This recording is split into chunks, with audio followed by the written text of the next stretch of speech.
Good morning, dear students. So, in this video, we will discuss poem number 3, The Voice of the Rain. So, before starting the poem, let's have a brief introduction about the poet. So, Walter or Walt Whitman was born on May 31st, 1819, and he breathed his last on March 26, 1892. So, जो poet है इस poem के Walt Whitman, complete name was Walter and nickname was Walt Whitman. सो उनका जो birth है 31 मई 1819 में हुआ था और उनकी डेथ जो है 36 मार्च 1892 में हुई है. He is often regarded as the most remarkable and influential poet of United States. तो उनको एक बहुत ही ज़्यादा सम्मानजनक और प्रभावशाली पोएट के रूप में माना जाता है यूनाइटेड स्टेट्स के. He is the one who has to his credit the invention of contemporary American literature as genre. So उनको एक श्रेय जाता है, उनको एक क्रेडिट दिया जाता है कि जो प्रेजेंट टाइम में कंटेम्प्रेरी अमेरिकन लिटरेचर की एक विधा है, फॉर्म ऑफ लिटरेचर है, genre means the form of literature, वो उनके द्वारा ही जो है दी गई है.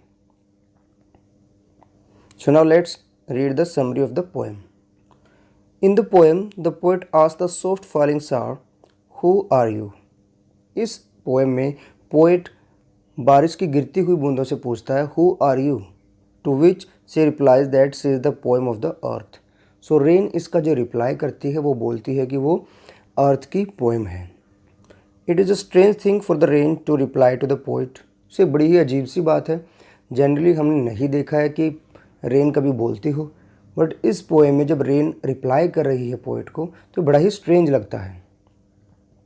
The rain told the poet that she cannot be touched as she rises in the form of water vapour in the sky from the land and the bottomless sea. So rain poet को reply करती है कि उसको touch नहीं किया जा सकता है, ना ही उसको देखा जा सकता है, क्योंकि वो क्या करती है, लैंड से और बॉटमलेस सी जो होते हैं, समुद्र होते हैं बहुत गहरे, वहाँ से वाटर वेपर होकर इवेपोरेट होकर स्काई की तरफ चल जाता है. It changes its shape yet it remains the same. सिर्फ इसकी शेप चेंज होती है, बाकी ये रहता वाटर ही है, रेन की फॉर्म में ही रहता है. जैसे आपको पता है वाटर की 3 फॉर्म्स होती हैं, gas, liquid and hard. So 3 forms are there, gas, liquid and hard form. So यहाँ पर क्या शेप चेंज होती है, कोई नया सब्सटेंस नहीं बनता है. The vapour changes into clouds due to condensation. जो वाटर इवेपोरेट होकर गया, वाटर वेपर्स जो बने हैं, सो कंडेंसेशन के द्वारा जो है क्लाउड्स में बदल जाते हैं. It falls back on the surface of the earth to provide water to the drought prone areas and to beautify and purify the earth its birth place. So दोबारा फिर ये रेन की फॉर्म में धरती पर आ जाती है या फिर उन एरियाज़ में पहुंचती है, वाटर प्रोवाइड कराती है. किनको? ड्राउट प्रोन एरियाज़, जहाँ पर अकाल सूखा पड़ने की बहुत ज़्यादा संभावना हो. And to beautify and purify the earth, earth को ब्यूटिफाई करने के लिए और प्योरीफाई करने के लिए. And earth is it's birth place, यानी कि अर्थ से ही ओरिजिनेट होती है और वापस फिर अर्थ के पास ही आ जाती है. It provides life to the seeds inside the earth and helps them grow. Earth के नीचे, मिट्टी के नीचे दबे हुए जो सीड्स हैं, उनको ये जो है लाइफ प्रोवाइड करती है, और पानी जब वहाँ पर पहुँच जाता है सीड्स के पास तो वो ग्रो करना स्टार्ट कर देते हैं. The rain doesn't care if anyone bothers about her deeds or not. So rain को इस चीज़ की चिंता नहीं है कि कोई उसके द्वारा किए गए कार्यों को नोटिस करता है, देखता है, पहचानता है या नहीं. She completes a work and comes back home. तो अपना पूरा कार्य करती है. कार्य कौन सा है? अर्थ को ब्यूटीफाई करना, प्यूरीफाई करना, ड्राउट प्रोन एरियाज़ में वाटर प्रोवाइड करवाना, इस तरह के कार्य अपने करती है और वापस अपने ही घर में पहुंच जाती है एक वाटर साइकिल कंप्लीट करने के बाद. The poet also compares the rain with a song as they both share a common journey. अब पोएम के लास्ट में जाके पोएट क्या करता है, रेन को एक सॉन्ग के साथ कंपेयर करता है, क्योंकि दोनों की ही लगभग एक सॉन्ग की और एक रेन की जो जर्नी है, यात्रा है, लगभग एक जैसी ही होती है. The song originates from the heart of the singer. अब जैसे रेन है, अर्थ से ओरिजिनेट हुई है, तो एक सॉन्ग जो है सिंगर के हार्ट से ओरिजिनेट होता है. Travels across to fulfil the aim and comes back with due love for the singer. So जहाँ से ओरिजिनेट हुआ है, यानी कि माउथ ऑफ द सिंगर, उसके बाद वो बाहर पहुंचता है, लोगों के कानों तक जाता है. किसी ने सुना या नहीं सुना उससे कोई जो है फ़र्क नहीं पड़ता है, तो दोबारा से फिर सिंगर के पास आ जाता है। और सॉन्ग का जो ओरिजिन है वो क्या है, बर्थ प्लेस क्या है, इट्स ओरिजिनेटर यानी कि singer. So now let's read the poem stanza by stanza. So the voice of the rain poem and explanation.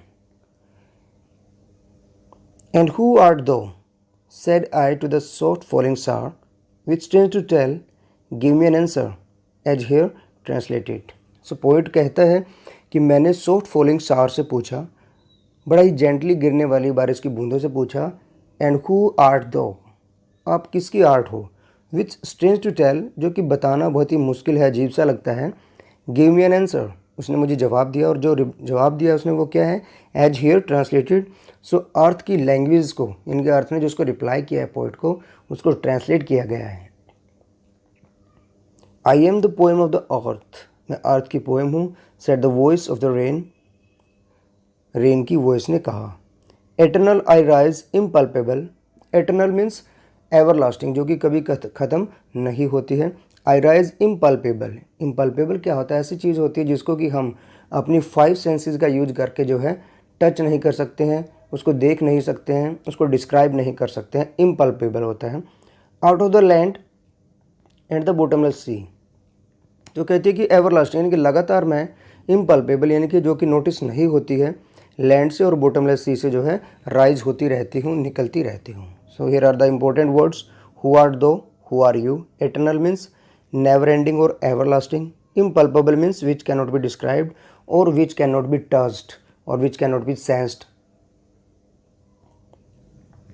Upward to heaven whence vaguely formed, जब मैं अर्थ से और बॉटमलेस सी से ओरिजिनेट होकर हेवन यानी कि स्काई की तरफ जाती हूँ, whence means where, vaguely formed, vaguely means अस्पष्ट रूप से, जो कि दिखाई नहीं देता है हमें।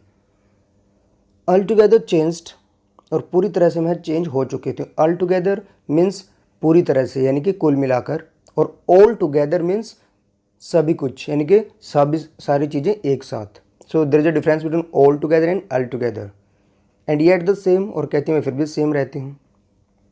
हेवन की तरफ जाती हूँ जहाँ पर मैं वेगली फॉर्म्ड, अस्पष्ट रूप से अपनी फॉर्म को चेंज कर लेती हूँ, ऑल टुगेदर चेंज्ड, और पूरी तरह से चेंज हो जाती हूँ।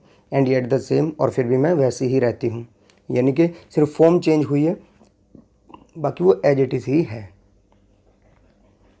आई descend to lave the drought, to lave the droughts, मैं स्काई से नीचे की तरफ आती हूँ। किस चीज़ के लिए, आसमान से जब नीचे की तरफ आ रही है तो जिस एरियाज़ में सूखा ज़्यादा पड़ने की संभावना होती है उसको साफ़ करने के लिए, उसको ख़त्म करने के लिए, एटम्स को जो साफ़ करने के लिए, dust layer of the globe, और अर्थ में जितनी भी डस्ट लेयर्स बनी हुई हैं उन सभी को जो है प्यूरीफाई, ब्यूटीफाई करने के लिए वहाँ पर नीचे आती है। And all that in them without me were seeds only latent and unborn, कहती है कि अभी लेटेंट मीन्स होता है हिडन या फिर छिपा हुआ कोई, या फिर दबा हुआ, अनबोर्न मीन्स जो अभी बोर्न नहीं हुआ है। And all that in them without me were seeds only, अभी तक उनके अंदर यानी कि मिट्टी के नीचे जो दबे हुए थे अब तक वो सिर्फ सीड्स थे।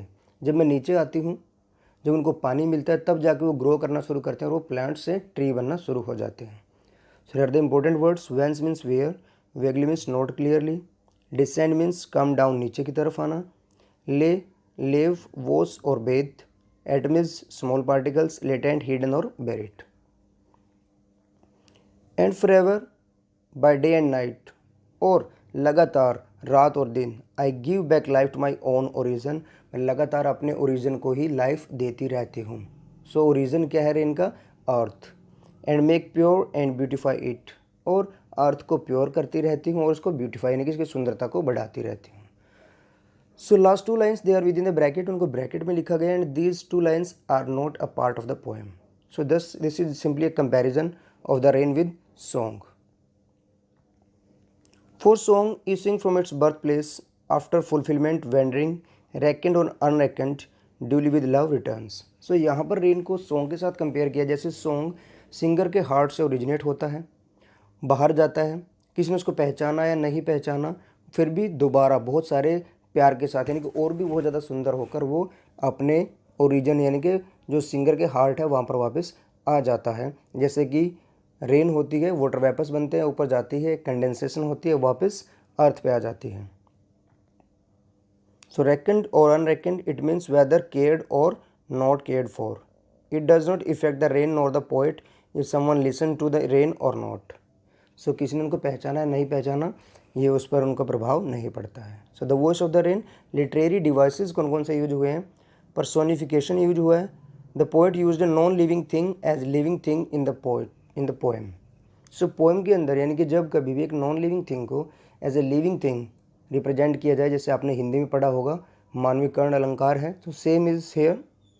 आई am the poem of the earth said the voice of the rain. So ये जो एग्जाम्पल है, I am the poem of the earth, this is the example of the personification. Metaphor, an indirect comparison between the qualities of different things. अलग अलग दो चीज़ों के बीच में common जो क्वालिटी होती है उसको कंपेयर किया जाए तो उसको मेटाफोर कहते हैं. तो same is the example, I am the poem of the earth, rain is being compare to a poem. Rain को एक पोएम के साथ कंपेयर किया गया है. हाइपरबली यानी कि अतिशयोक्ति अलंकार. एग्जेजरेटेड स्टेटमेंट्स, इनके बहुत बढ़ा चढ़ाकर जब बात की जाए. बॉटमलेस सी यानी कि ऐसा सी जिसकी बॉटम ही नहीं है. Imagery, visual description of something, soft falling shower is the example. जब किसी चीज़ को हम एज ए विजुअलाइज करना शुरू कर देते हैं, जिस किसी चीज़ को हम ऐसा डिस्क्राइब करते हैं कि जो हमारा लिसनर है या रीडर है उसको वो चीज़ लगभग इमेजिन होना शुरू हो जाए, that is called imagery. And the example is soft falling shower. So this was the explanation of the poem The Voice of the Rain, written by Walt Whitman. Thank you very much.